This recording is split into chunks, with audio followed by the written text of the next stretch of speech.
You're late. I can read it if you give me your mobile phone. Oh, yes, Maharaj, sorry. कोई recording कर रहा है? Om Namo Bhagavate Vasudevaya. Om Namo Bhagavate Vasudevaya. Om Namo Bhagavate Vasudevaya. Om Namo Bhagavate Vasudevaya.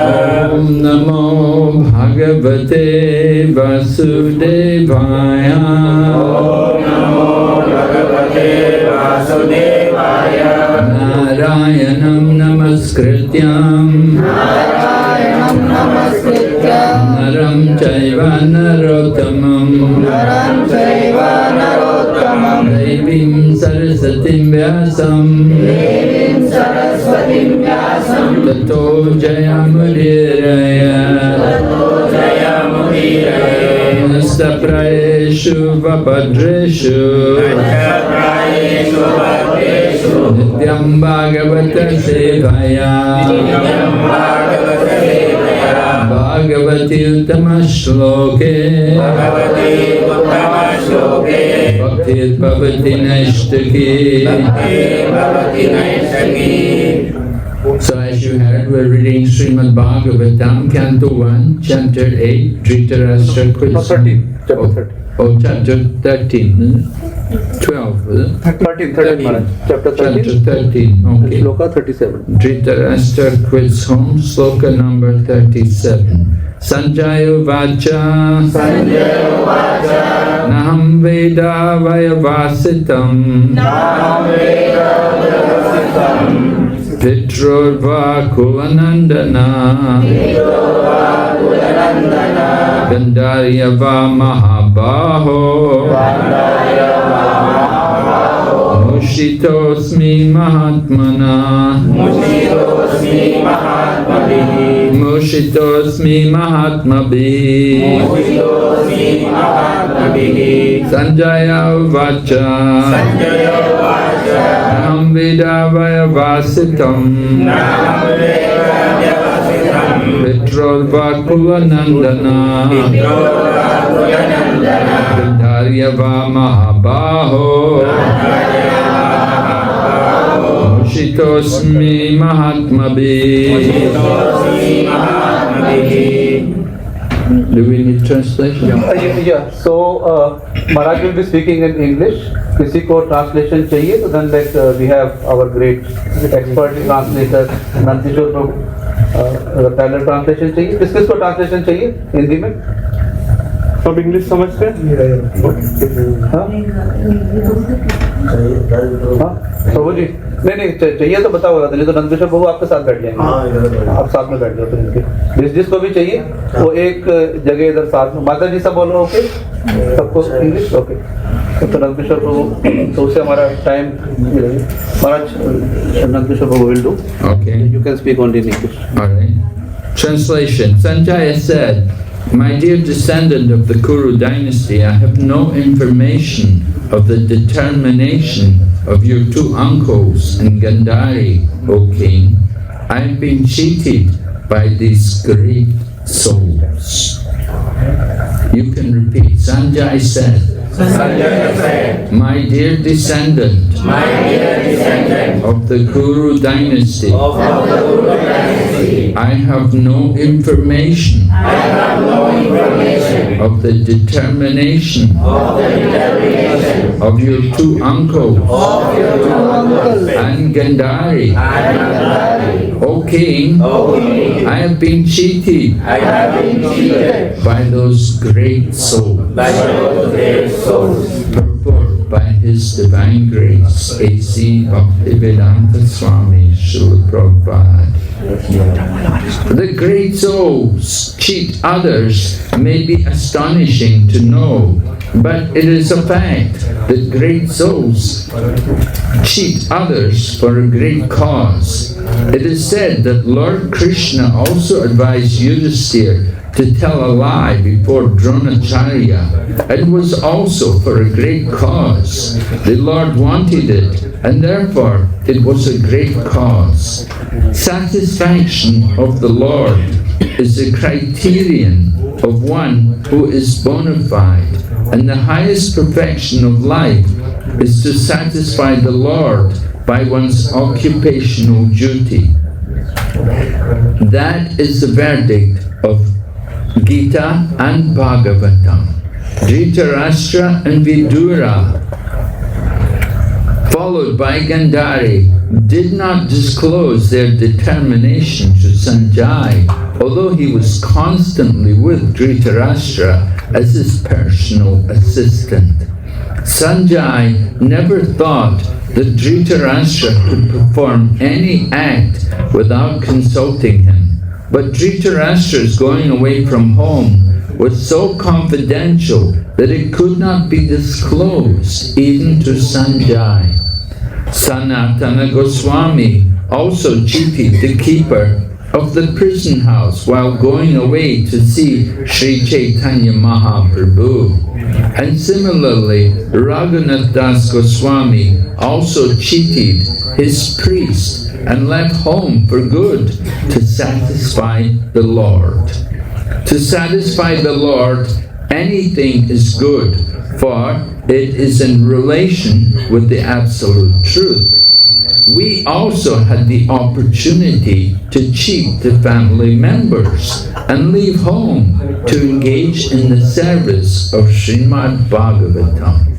Such cheating was necessary for a great cause, and there is no loss for any party in such transcendental fraud.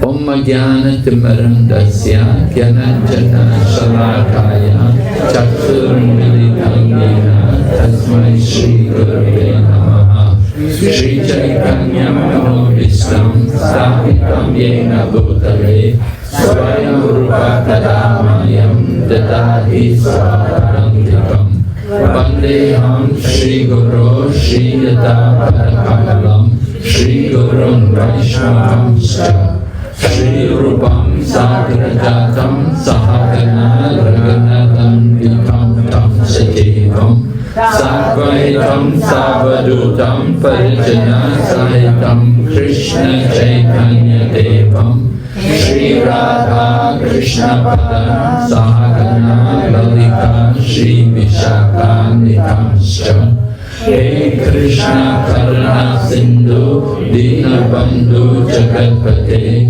Gopesha Gopika Kanta Radha Kanta Namostute Tapta Kanchana Gaurangi Radhe Vrindavanishwari Vrishabhanu Sute Devi Pranamami Hari Priye Vanchakalpatarubhyascha Kripa Sindhu Bhayevacha Patitanam Pavanebhyo Vaishnavibhyo Namo Namah Namahom Vishnu Padaya Krishna Prishaya Bhutale Srimate Bhakti Vedanta Swamini Iti Namane Namaste Saraswati Devi Gauravani Pracharine Nirvishesha Shunyavali Paschatya Deshatarine Jai Shri Krishna Chaitanya Prabhu Nityananda Shri Advaita Gadadhar Shri Vasadi Gaur Bhaktavinda Hare Krishna Krishna Krishna Hare Hare Hare Rama Rama Rama Hare Hare. So we're reading this wonderful verse from the Srimad Bhagavatam describing how Maharaj Yudhisthira, Sanjay saying to Maharaj Yudhisthira how he'd been cheated by Dhritarashtra. Vidura had come to Hastinapur and he'd been talking to Dhritarashtra. Vidura's purpose in coming back to Hastinapur was to try to help his brother Dhritarashtra get out of his material complacency. And Vidura had spoken very strongly to Dhritarashtra, and it had awakened him to the higher purpose of life. So Dhritarashtra left home along with Vidura, because Vidura had come to instruct him that, you're going to leave the body soon, you're old, death is imminent, you have to do something about it. And Dhritarashtra took the instructions seriously, and he left home. And when he left the home, he was followed by his chaste wife, Gandhari. And of course, Dhritarashtra gave up his body in the forest, and Gandhari also departed with her husband. So it was a glorious departure. Despite his failings in the rest of his life, his attachment to his family, and his concern for his sons, so many things, his enmity towards the Kurus, his not taking proper care of the Pandavas who were his relatives. So he'd been neglectful in many ways, but then somehow by the grace of a devotee, Vidura, he had done something good. He didn't go back to Godhead, but he did get a lot better situation. He was able to achieve to the impersonal Brahman. So that was something a lot better than what would have happened if he just stayed at home. We have to understand the importance of spiritual life. And sometimes you have to do things which other people may not always appreciate. So Prabhupada writes in the purport how it is astonishing that great souls would cheat. We know one of the defects of conditioned souls is the propensity to cheat or to be cheated. And we will say cheating and to be cheated, it's not good, this is conditioning. But here, it's something very special, a very special kind of cheating, because cheating is done in pursuit of understanding the absolute truth, to try to do something for the benefit of our spiritual progress. And sometimes you have to do these things which are not always appreciated. Srila Prabhupada wrote in one purport, it was in relation to Dhruva Maharaj. Srila Prabhupada said that he had been cursed by the parents of so many of his disciples because Srila Prabhupada had taken so many young people away from their home to join him and to take up the practice of Krishna consciousness. And so the parents would not be favorable, would not agree, that I don't want my son, I don't want my daughter, I don't want them doing this, They didn't appreciate. And Srila Prabhupada knew that many of the followers who had come to the Krishna consciousness movement, that they were leaving their family. And their family members were not happy about it. They would rather they stay at home and drink and eat meat and take drugs and do all kinds of sinful activities rather than join the Hare Krishna movement. They thought, chanting Hare Krishna is not a good thing, not a worthwhile thing. But Srila Prabhupada understood that he did this for a higher purpose. The devotees came and joined Srila Prabhupada. I personally joined the Krishna consciousness movement. I was 21. I just graduated from university. and I was working in a job. I only worked a few months. And then I joined the Krishna consciousness movement. You know, I was coming, I was looking for a spiritual teacher. It was very much in vogue. It was very much the thing to do, to have a spiritual master, to have a guide. And there were many different spiritual teachers on the market. And so I was looking at different people and reading many books. And somehow one day I happened to purchase a Krishna book. Just from a bookstore. I never met a devotee. I'd seen a devotee one time. I'd seen a devotee who was dancing barefoot in the streets of London, dressed in robes. I thought, oh my goodness, shocking, you know. And I certainly didn't speak to him. Anyway, later on, somehow I bought this book, Krishna. Krishna, the Supreme Personality of Godhead. A beautiful book. Very attractive, full of colored pictures. And I took it home and showed it to my friend. And somehow by the grace of Krishna, my friend said, I've also got a book by the same person. But this was in 1970, or late 1970, early 1971. And there were very few books. It wasn't like, you know, nowadays the books are everywhere and you can easily get books. But in 1971, you know, there were very few books published. That Krishna book had only just been published.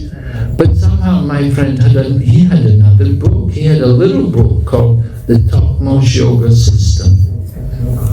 Anyway, he gave it to me and I read it. And when I read it, I thought, this is amazing. I thought, this is something I can understand. You know, I read other people's books and I could never understand what they were writing about, talking about. It was something just beyond me. But when I read Srila Prabhupada's writings, his message was very clear and sounded also very easy and practical, things I could do. So it led to me going to the temple, and I started to visit. I went to the temple. At that time we had a small center. It had been opened about 1 year in London, maybe not even 1 year. The devotees, they used to make incense. In the early days, you know, those years, we didn't have a congregation. We didn't have people with jobs supporting us. We supported, the devotees supported themselves simply by distributing literature. Every day the devotees would go out in the streets and chant Hare Krishna and try to distribute literature. And somehow we were maintaining the center. So it was a miracle, really, that somehow we could maintain the center in those days. Anyway, we were maintaining the center, and I was coming there every day. I had a job and I was working, and I came there and I enjoyed the evening arti. Every day we come and chant and dance there ecstatically. The whole building, it was an old building, the whole building would vibrate. And this was a problem, the neighbors, you know, because their house would also vibrate. So they were always complaining, and they were always trying to close us down. But it took them many years, and that somehow we were able to maintain for some years until we were able to eventually find another place and relocate. That place was on rent. And so I was coming there in the evening, and I would attend the programs, and they would give a little class on the Bhagavad Gita. Now I'd been trying to read the Bhagavad Gita, And we even had a course. When I was studying at the uni, they had a course on the Bhagavad Gita, and it was taught by a minister from the Christian tradition.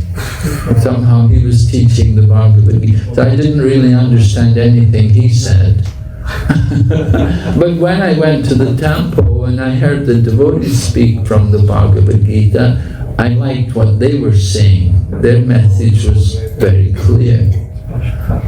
And I used to come every evening. So then one day the devotees said to me, they said, why don't you stay overnight? I said, I have a job. They said, oh, you can go to work in the morning. You can come for the Mongol Arti, and after the program you can go to work. So I thought, oh, okay, sounds nice, because I was coming every evening. So I started to stay in the temple and go to work. And then after some time they said to me, give up that job.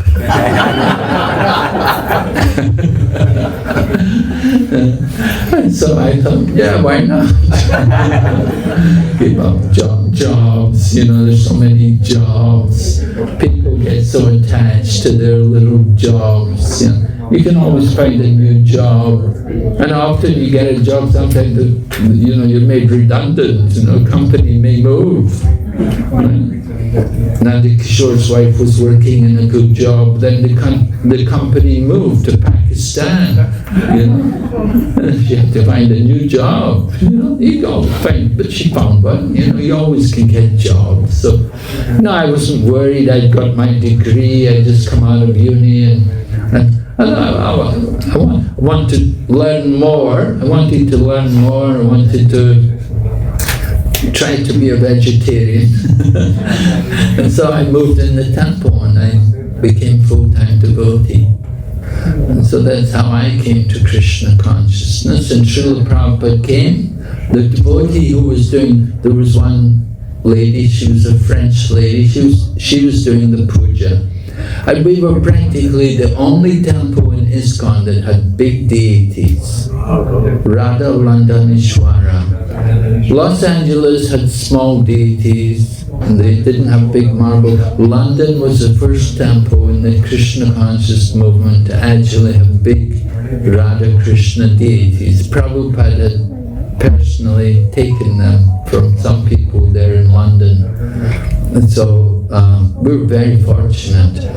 And there was no pujaris, there was only this one lady, a French lady, and she was the only one who was second initiated. And so she was doing all the puja herself. And she was always saying, Prabhupada's coming. We would always hear this, Prabhupada's going to come, he's coming soon, And so we were always, when is he coming? He's coming soon. He was supposed to come, and he's come, when's he coming? He's coming soon. He said he's coming. And so after I joined in about February, I think Prabhupada finally came in the month of June. And we had Rati Atra, and Prabhupada always liked to come for Rati Atras. Nowadays we have a lot of Rati Atras, oh my goodness. Malaysia, for example, they have more than 30 Rati Atras in the Yatra every year. Anyway, when we had Rati Atra in London, Prabhupada said he would come, and he did come. And we all went to the airport to greet Prabhupada. It was middle of the night. We were all there in the airport, and all of a sudden Prabhupada appears in our midst, and we all fall to the ground, It's amazing seeing Prabhupada. And Prabhupada, very transcendental. He just come off a flight all the way from USA, but he's not jet lagged or anything, and he sees all of us and he greets us, and then he says, well, let's go back to the temple. So we all went back to the center, and Prabhupada brought everyone into his little room. We were renting a property there, and we had this room for Prabhupada. What happened, before Prabhupada came, one devotee had come from the US, and he saw Prabhupada Prabhupada's room, and he said, "Oh, this is not good enough for Prabhupada." He said, and we're so limited for accommodation. There were so many devotees joining, the temple was filling up.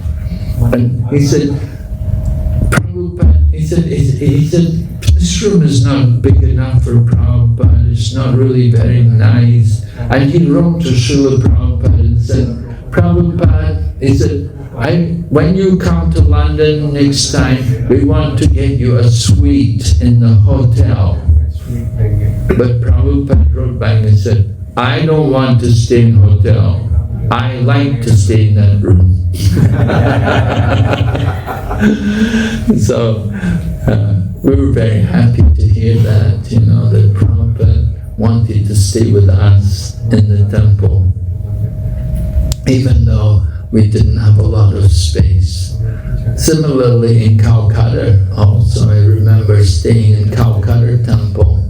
I come to India, it must have been 1975. You were not born, no? You were in another body. See, I was already there in India in 75. Prabhupada came there, Calcutta, Albert Road. Now the Albert Road Center, they've done a lot of improvements.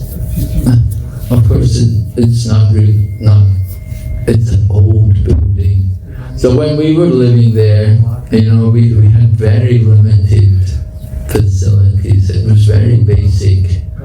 The devotees had rented that property. Now we own it, but in the 70s we were still renting. And we had a limited facility. There was often no electricity, often there's no water also, and there was only the one toilet, and Prabhupada's coming.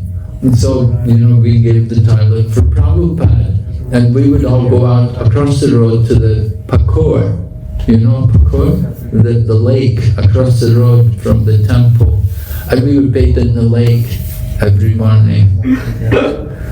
So like that we were living. The beginning of our movement was, there was some austerity, but it was always blissful.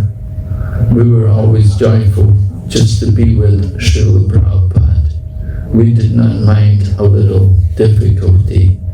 Another time in Mayapur festival, Gaur Purnima festival, in that Prabhupada's time we had initially only the Lotus building. The Lotus building, it's just 3 floors, 2 floors. So temple was below, and upstairs was Prabhupada's room, and then there was another floor. And so devotees were coming from USA. In those days we had many young devotees coming, and they liked to come for the festival, Gaur Purnima festival. So Srila Prabhupada would also come. That's why they all came. We wanted to be with Srila Prabhupada. Right? One moment's association with the pure devotee can give you perfection. So we were all happy to get that moment's association with Srila Prabhupada and to be with him. So Prabhupada would give a talk. He'd welcome all the devotees to Mayapur, and then he would tell them, don't mind the difficulties. We were all sleeping on the verandas around the building. The next year, they constructed some rooms along the wall. There was a boundary wall along the front of Mayapur, and they constructed some rooms leaning against the wall. And so that year, first of all, we were sleeping on the veranda there in the Lotus building. The next year, we moved into these rooms along the boundary wall. And like that, we were living in very simple conditions. But Prabhupada would tell us, don't mind the difficulties. And he encouraged us. He said, be strict with yourself. He told us, please don't eat in the restaurants. He said, You are the devotees, you are the Vaishnavas. You put tilak on your face, and you put neck beads around your neck.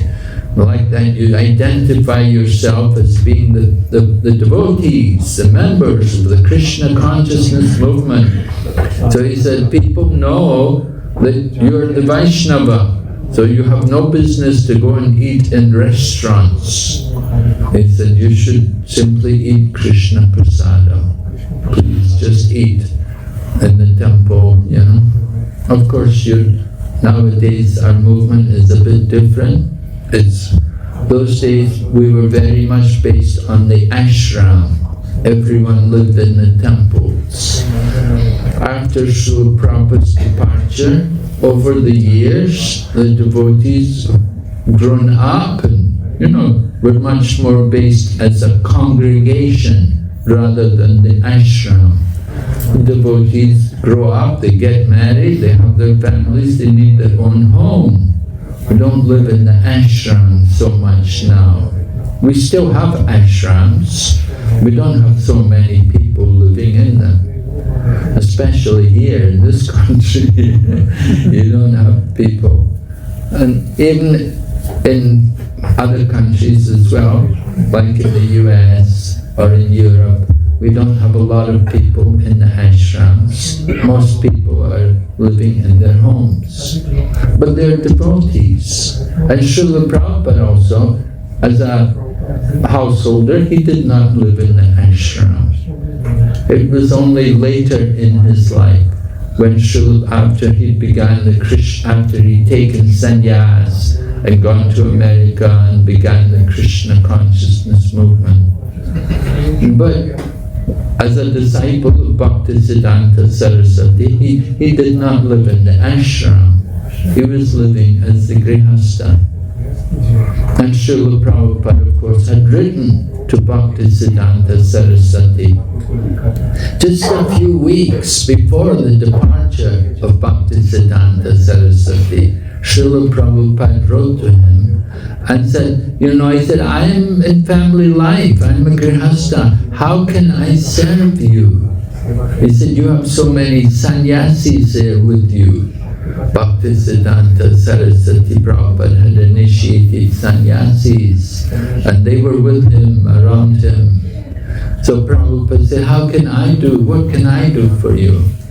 So Bhaktisiddhanta Saraswati, he had recognized our own Srila Prabhupada. He had recognized him, he knew him, and he wrote back to him and told him, he said, no, you're very good in English.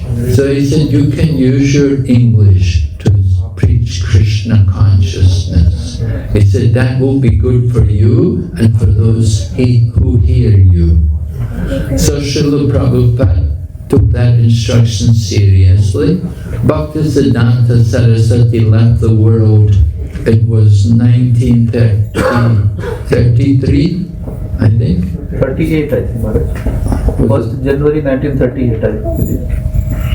I thought not that, maybe 36. Maybe he got initiated in 33, and then from Bhaktisiddhanta Saraswati left in 36.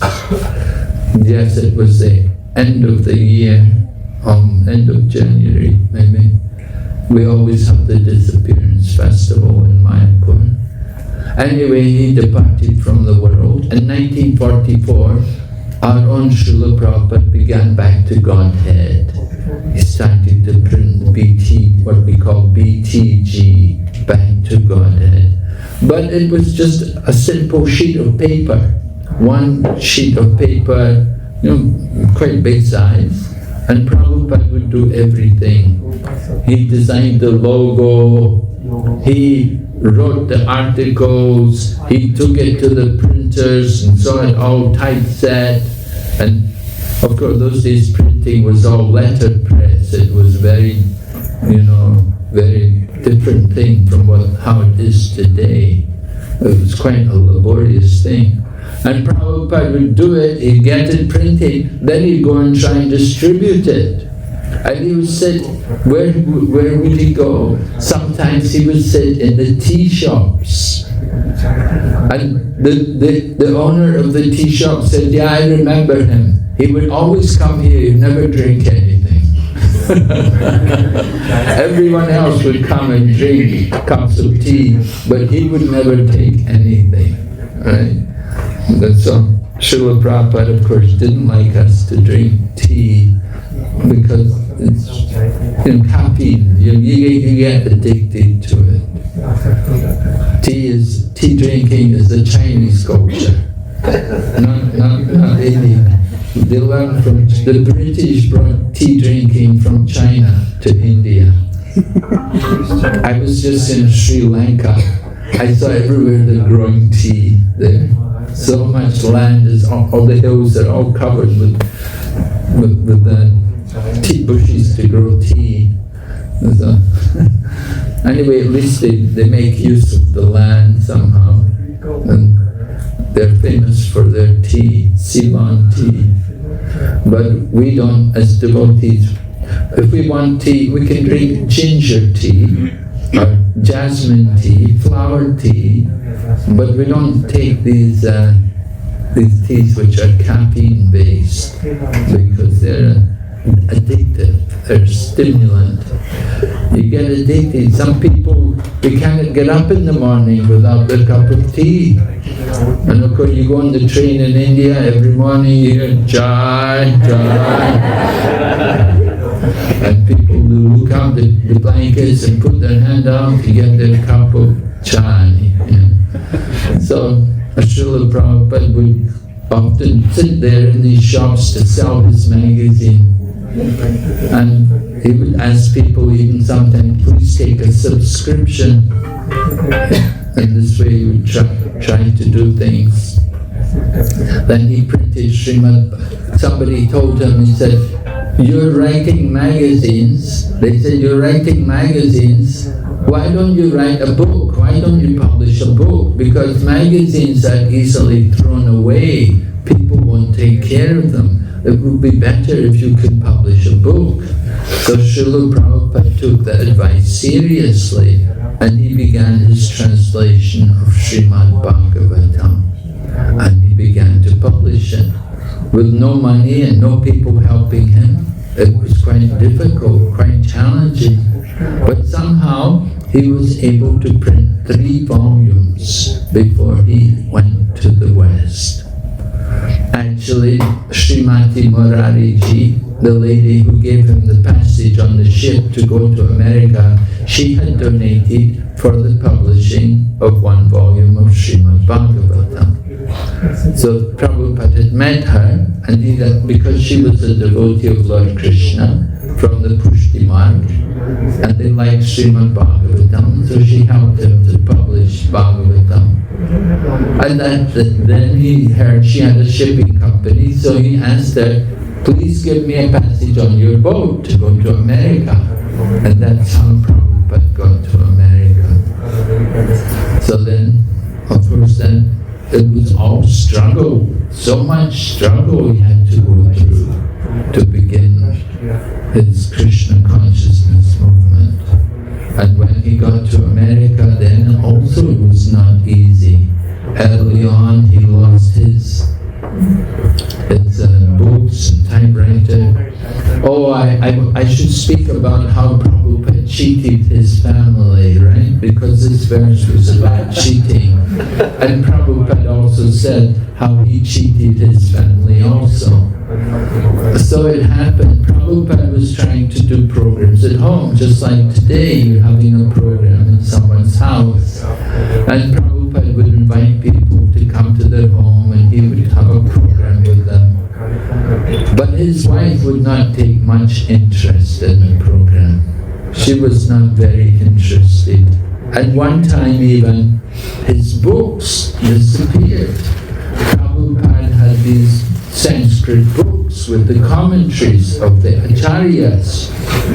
If you study Srimad Bhagavatam, you can get the commentaries of Vishwanath Chakravarti Thakur and Jiva Goswami and Balabhacharya, so they're all in this one big book, a big book, the whole Bhagavatam and all the Acharyas' commentaries, everything in Sanskrit. So Prabhupada said at some point my books went missing and I did not know where they went.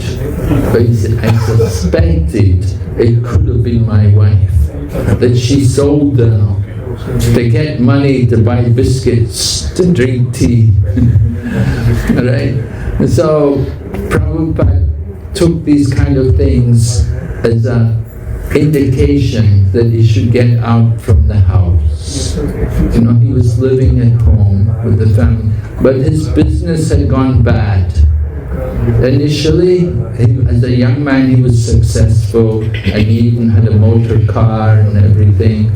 But later on, somehow his business declined. And when the business declined, then he saw the family members no longer had the same kind of respect for him. It wasn't the same. And then, although he's trying to do his preaching work, people were not, the family were not much interested, not supportive. So Prabhupada decided maybe better to get out from the house. So one day he asked his wife, he said, what do you want, tea or me? So she said, tea or you? I'd rather have tea. So Prabhupada said, oh, okay. So if that's your thinking, you know, he never said anything directly, but later on, he left home. And he went to live in Vrindavan. And at this point, he's still in white. He's now Vanaprastha, right? Vanaprastha, the third stage. So he'd gone out from the house. One of Prabhupada's disciples, there's one man called Mahavishnu Goswami. He's passed away from the world now, but he used to come here and he used to visit Abu Dhabi also. Last night I met a couple of his disciples here in Dubai, and he had also disciples there in Abu Dhabi. Now many of them have gone back to India, they've retired.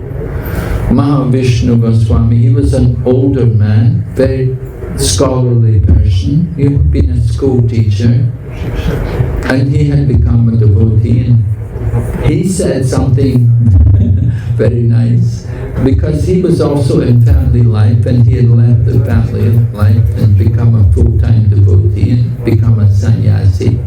And he said, it's better that the family say, where did he go, rather than wait till they say, when are you going?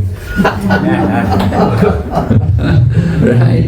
If they, at some point, as you get older and you're retired, and you're not working and you're just sitting in the house, so the family may say, when are you going out?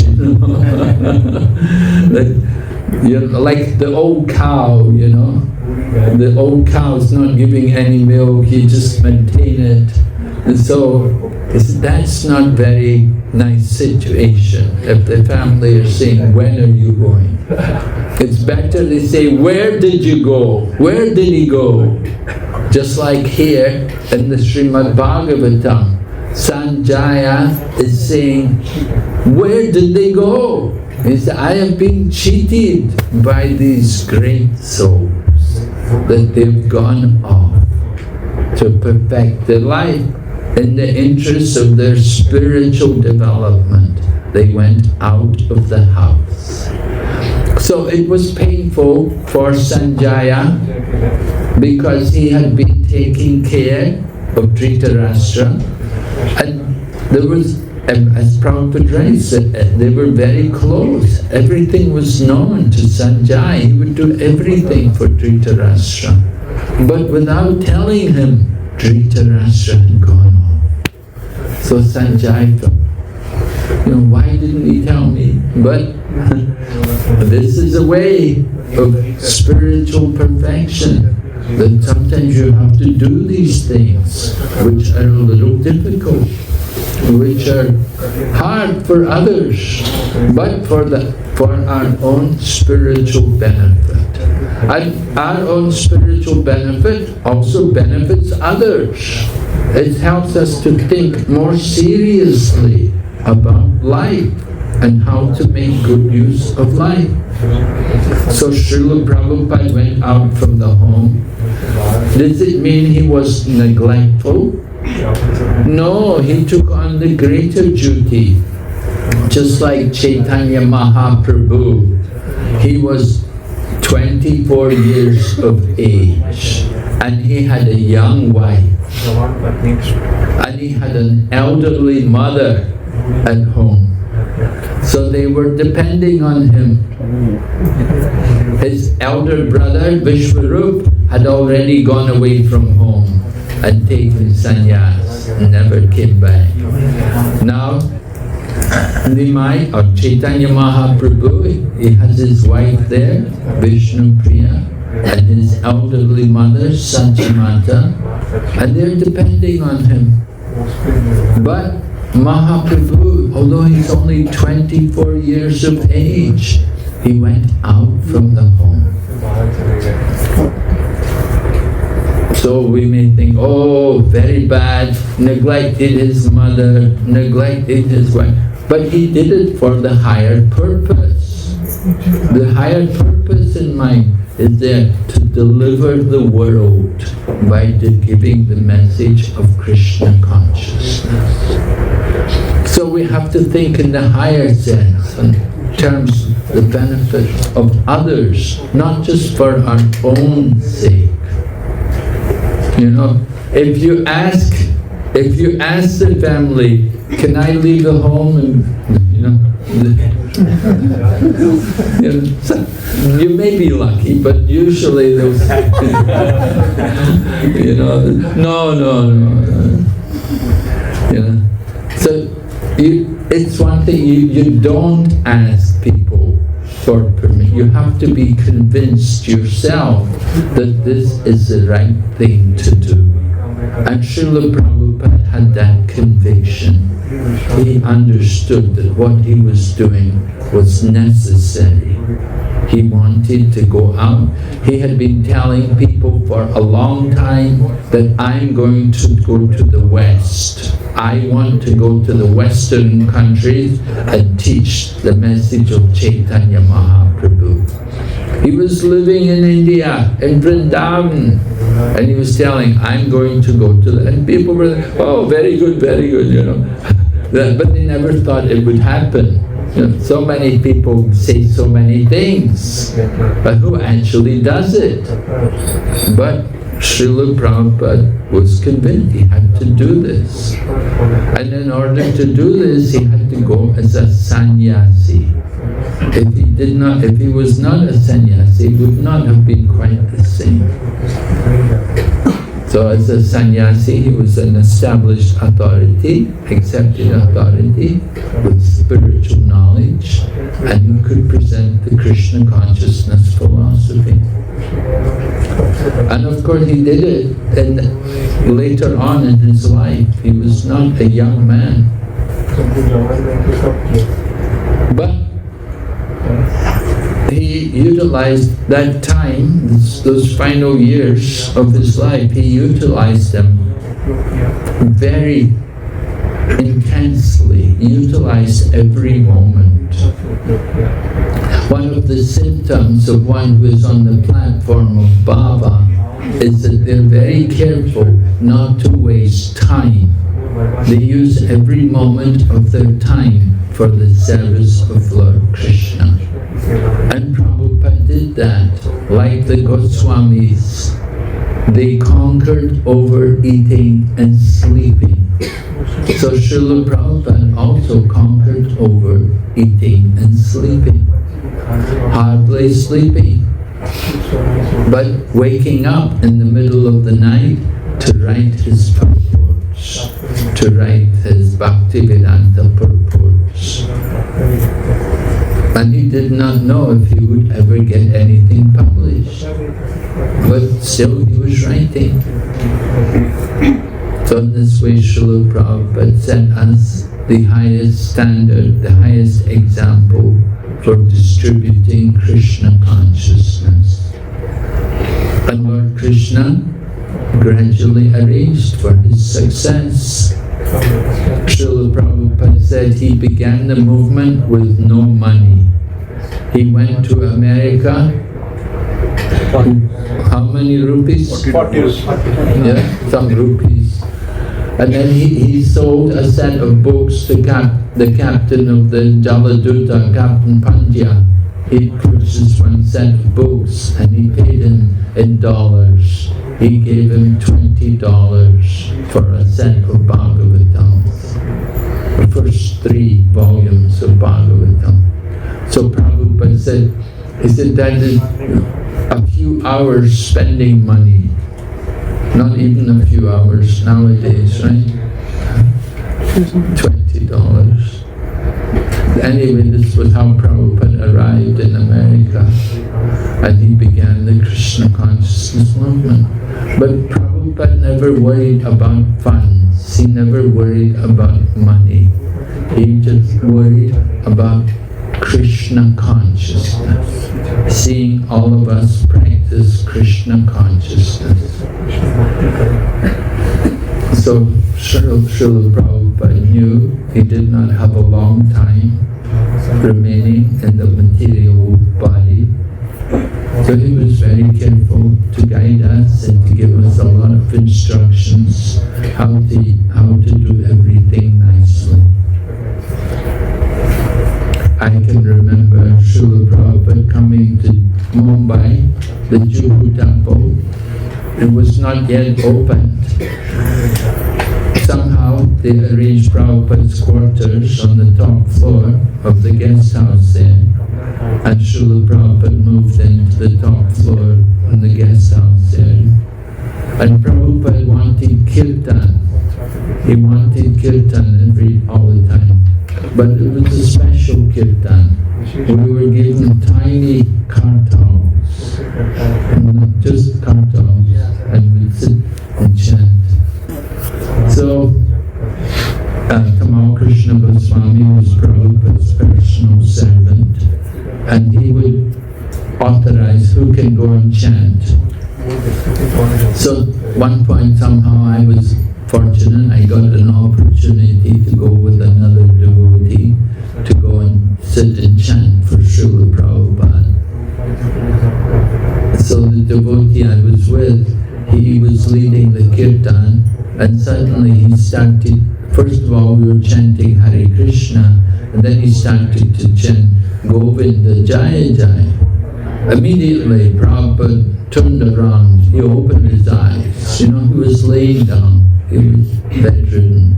But immediately when he chanted, when he changed from Hare Krishna mantra, Prabhupada's attention was aroused, and he opened his eyes and he looked and he said, just chant Hare Krishna. So Prabhupada wanted so much to hear the Maha Mantra, the holy names. Another instruction from Srila Prabhupada. I was in Vrindavan temple, and it was 1975, early on. Temple was quite new, just recently opened. Not many people there in the temple. And it was lunchtime, came to lunchtime, the Rajbhog Arti. So the Arti, they opened the curtains and, we should have kirtan for the deities. So I took the kartals and I began to chant with the kirtan there in the temple. Very few people in the temple room. I was just playing the kartals. 5 minutes later, a devotee came from Prabhupada's quarters. The devotee who was one of the servants of Prabhupada, he was actually the temple president of the Krishna Balaram temple. And he was serving Srila Prabhupada. And Srila Prabhupada had sent him to tell us, why is nobody playing Madanga? Prabhupada was in his room in the house behind the temple, but he was listening to the kirtan in the temple. You know, it's just amazing, you know, that he was in his own room in the at the back of the temple, and he was listening, midday arti. Why is nobody playing Madanga? When there's kirtan, you must always have kartal and Madanga. So, so we have to, somebody to play Madanga as well. So just try to understand Prabhupada's mood, how careful he was about everything, how he was so cautious, so particular about everything, how we do everything, and how he wants us to continue the Krishna consciousness movement in that way. So today is a very special day in which Srila Prabhupada departed from the world. And we're remembering Srila Prabhupada. More and more, Prabhupada's followers are more and more. So many people have come to the Krishna consciousness movement now. So Prabhupada is being more and more recognized as time goes on. So we're praying that the Krishna consciousness movement will continue and keep the standards which Srila Prabhupada wanted. And Srila Prabhupada always pleaded with us, do not change anything. Keep up the standards. You know, he wanted us to be very careful. Don't compromise. At one point, Srila Prabhupada even wrote a letter. He said, now we have enough devotees. He said, now we have to boil the milk. He said, boil the milk, make the milk thicker. He wanted to improve the quality of the devotees. And it's important that as devotees we're quality devotees, that we're strict followers, we practice what we preach. Right? There is achar and prachar. So some people do prachar, it was Sanatana Goswami praised Haridas Thakur. He says some people preach nicely, but they don't behave very well. And some people behave well, they don't preach. But Sanatan said to Haridas, you do both. You preach and you behave properly. So you are the perfect devotee. So Prabhupada wanted like that we would also preach and we will also behave nicely. Set the right standards, set the right example. Alright, we will stop. We will ask if there's any questions. Dhuridas Bhakti Vilash Narasimha Swami Maharaj ki Jai, Srila Prabhupada ki Jai. Thank you very much for sharing your association with Srila Prabhupada, enlightening us. And it was great to have you today because of Srila Prabhupada disappearance day. We are hearing from a disciple of Srila Prabhupada. So any questions, any comments? Just quick, one or two. Yes, Krishna? Krishna Maharaji, I have a question. Like, if we like Bhishma Pitama, he was such a good man. Like we sang Bhishma Stuti, gave his examples. So why did he lie in the arrow bed? Why Bhishma Pitamaha lying on arrow bed? He was a nice person. He was. We are chanting the Bhishma Stuti also. But why he was lying on the arrow bed? Well, he took part in the battle at Kurukshetra. Right? You fight in a battle, you have to expect you're going to get some injuries. And so it happened that Grandfather Bhishma's body was riddled with arrows, and all of those arrows were Arjuna's arrows. And so Bhishma had a benediction that he could remain alive as long as he wanted, that he would not die until he was ready to leave the body. And so you have to understand that just because you're a devotee doesn't mean you won't get any difficulties. You know, we all have to we all took birth. One day we all have to die. We have to leave the body. And some people will leave the body quickly and other people will leave the body in a different way. And so Bhishma, he gave up his body in this way on the bed of arrows. But although he's on the bed of arrows, he's preaching. And he's still Krishna conscious. He's giving so much instruction. So he's showing a wonderful example. Just like Srila Prabhupada also, his body had become emaciated, very thin, only bones. But still Prabhupada is talking about Krishna and preaching to the devotees and encouraging them. So Krishna consciousness doesn't depend on the material situation. Some people think, oh, I have to wait till I get comfortable, till I have a nice situation, then I can be Krishna conscious. But we have to learn that we have to be Krishna conscious in any situation. Right?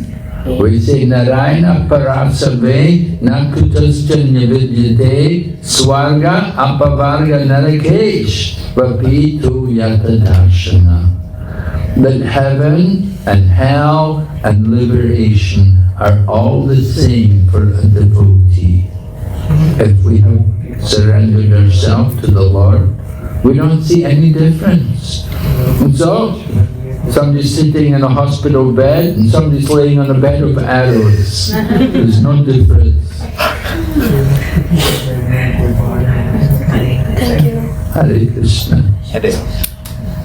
And any other question?